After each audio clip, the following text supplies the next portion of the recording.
The optimism of Friday did not carry over into the new week. Stocks drifted between small gains and small losses as investors tried to figure out just how much progress was actually made on trade. Treasury Secretary Steve Mnuchin maintained today that a fundamental agreement between the two countries has been reached. It is subject to documentation, and there's a lot of work to be done on that front, but it includes intellectual property rights.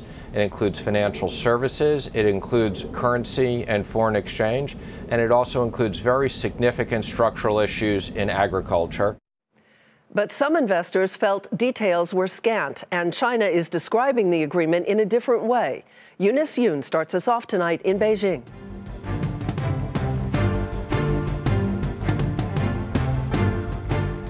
State media blog attempted to explain why the Chinese have been describing the outcome of the trade talks as substantial progress as opposed to President Trump's term deal.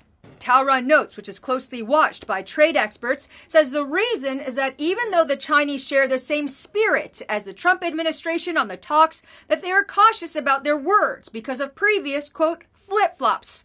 That has been the message from the Chinese side, that from Beijing's perspective, a firm agreement is not yet in place. State media here has made little mention of Beijing's pledge to buy up to $50 billion of U.S. agricultural products, except for Taoran, which warned that buying U.S. farm goods is, quote, China's unique bargaining chip and should be complementary to the country's needs.